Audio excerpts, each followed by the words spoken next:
it's okay to be protected. It's okay to have that buffer when things don't go your way. You have that hedge of protection, especially for those who want to be and who are entrepreneurs, especially for those who don't have that fixed level of security of income. You better make a larger stockpile of cash. And it doesn't matter if it's 24 months. You have to understand, especially for people who are professionals, especially for people who don't have any fixed income, the greatest weapon that you have is your brain. The greatest weapon that you have is your mind. What do I mean by this? It's very, very, very, very, very, very, very, very, very important for you to be able to think properly. It's very important for you also to be able to get the right deals in the business dealings that you have. But if you are thinking about just making money, you're just thinking about making ends meet, you're just thinking about trying to get this deal done without thinking about how it impacts your business, you'll be shortchanged all the time. So if you have a large buffer, you have a large cash, you have a large stock position, you can go for months without a deal, but it will allow you to be able to choose the best deal possible. It would allow you that if things don't go your way, you will still be able to think, you will be able to create, you will be able to do things that will allow you to enhance your business as well. And you don't have to take any deal out there because you have a good amount of cash. So segment it. Hi everyone, this is Marvin Germo. I'm a stock market trader and investor, and I love YouTube because it allows me to share my thoughts, my ideas when it comes to stock trading and investing, because I really believe the stock market is one of the greatest ways for Filipinos to let their money grow. That if you put your money in time deposits, guess what? It really won't go down, but it really also won't go up, and you'll just be beaten by inflation. And the goal of videos like this is to educate you so that you can win and you can trade the markets with confidence. Before we proceed to the next video, would super appreciate it if you could like, subscribe, and comment, so you get to be part of this video and you get to see more videos to come in the future. And smash that bell, guys, so that you get updated every time contents like this will come out. So that's it, guys. So I hope you enjoy the rest of the video. She's employed and she has fixed income and she really doesn't have as much dependence. She's single and everything, her entire salary just goes to her. So to answer your question, here's the thing. You have to understand this. It's not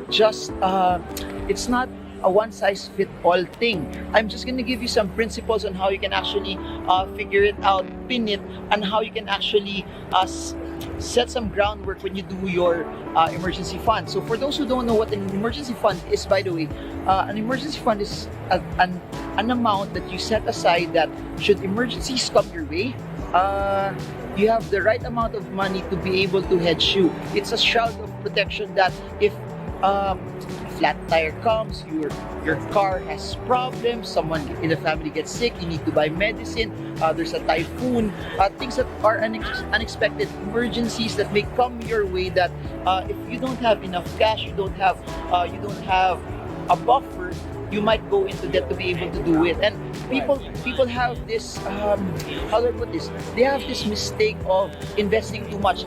Even the best investors or even the best business people, what they normally do is they try to put too much in their business, in their investments. And the problem there is when certain calamities strike, when bad things happen, they're forced to pull out their investments. If you think about it, if the market is down and then you need to pull out and then something bad happens, you would need to sell at a loss. Or if the market is up also and you need to and an emergency happens, you would need to also take it out, and sayang, you won't be able to maximize your gains. As what I always say, the goal in investing is about maximizing your gains and minimizing your losses as well. So you need that emergency fund so that when things don't go your way, when there are things that are unexpected, you are protected, you are shielded, you have this layer of protection to help you. And you have to understand this, it's different for people who are single, it's different for people who are single and are supporting their families, it's different for people who have kids. The number of kids that you have also is also relatively it will also set a different tone on how you set aside money as an emergency fund. So now, here's a rule of thumb. Now, if you're single, you're not dependent, you have a fixed and stable job. For me, a 3-month emergency fund is relatively okay. Because why? You have a fixed amount of income, it doesn't really matter if you have a health insurance pa, and if no one's really dependent on you, just try to set, if your salary or if your expenses monthly say 50,000 pesos, then try to set aside around times 3, 150,000 pesos. That is if you're single, that is if you don't have enough dependents, don't have any dependents, that is also if you have job security, and that is also if you have a health card and everything else is relatively hedged and protected on your behalf. So now, what if you have kids, or what if you want if you're single and you want a larger buffer for it? You can make it 6 months, you can make it 12 months. That's good. However, of course, the larger your buffer fund, the larger your emergency fund, it takes away possibilities for you to be able to make wealth as well. Because if you make it larger, you put it in cash. If you put it in cash, it doesn't generate and it doesn't make enough naman for you. So now, if you have kids, you have dependents, by all means, 6 to 12 months of your operational expenses is pretty important. When I say operational expenses, these are expenses that that you need for you to be able to operate normally. And the term operate is different. For some, operating normally means they get to drink coffee daily in Starbucks or in any commercial establishment. For some, it's also including eating out, the load, the internet, the DSL that they have to pay on a regular basis, or even eating in restaurants. So it's relative. It's something that you need to set out. So now you have like 6 months or 12 months, and you have kids. By all means, set aside 6 to 12 month buffers. But if you want, you have kids and dependents that are relatively dependent on you, and then you see that a track record that some of them are sick most of the time, it would be prudent. It's okay for me to set it at 12 to 24 months. It's okay to be protected.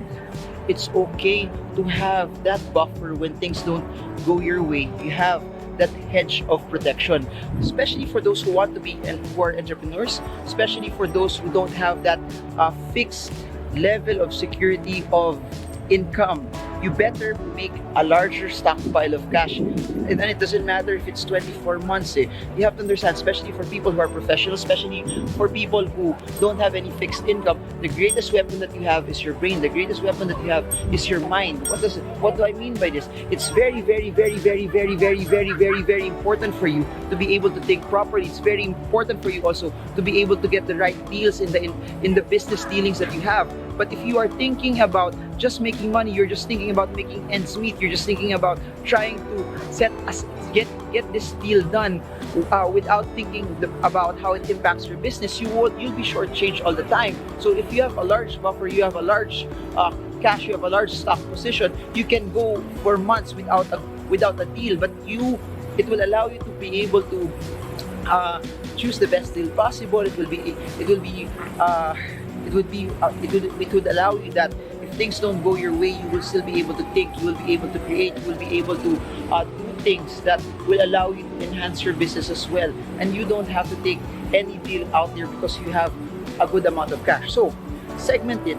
You're young, single, no dependents, 3 months is fine. You have kids, stable job, but you have a lot of people depending on you, 6 to 12 months. And I don't mind going 24. If you are self-employed, you don't have any fixed income, bare minimum is 12 months. If you can make it 24 up to 36, it's okay. Then after that, assumption there, especially if you're self-employed, you have the ability to create cash very fast, very well, and your biggest weapon is yourself. Your biggest ability, your biggest cash cow is you making money on your own. So protect that ability that you have to create wealth. So that's it. For some people who are just starting, of course, it may take a long time or it may take a hard time for you to be able to set aside money on a regular basis. But it's okay, don't be discouraged by that. Do it little by little by little by little. If you have bonuses, use that bonus to be able to add more to that emergency fund. And for me, this is what you can do. You can build that emergency fund in proportion to your investments, meaning you're setting aside money for your emergency fund, but at the same time, you're setting aside money for your investments as well. But prioritize the emergency funds first, especially if you are not employed. But if you are employed, certain amounts goes to the emergency fund, then certain amount goes to investments. It's not true that you have to set it and do it, just do it, una yung emergency fund and later na investments. You can do it simultaneously until it grows and until you hit it. Because there's always an opportunity also for you to invest, but there's also an opportunity for you to do and build your emergency fund at the same time. So that's it for now, and I hope that you guys save as well. You have to understand this. If you know how to save properly, you know how to set aside money properly, it will be hard for you to go broke. I've never met a person who's a good saver go broke or even lose money or even go bankrupt. So savers are winners.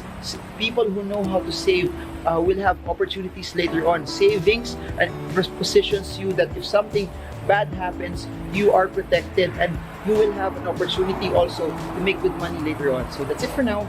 I hope this video gives you confidence as well, not just to invest, but to save money. It's not true that savers are losers. Savers are winners. Build your emergency fund, set aside as much cash as you can, and make your dreams come true. I hope this video helps you. I hope this video helps you trade well, trade strong, trade smart. Marvin Germo from Singapore. So bye everyone and see you all again soon.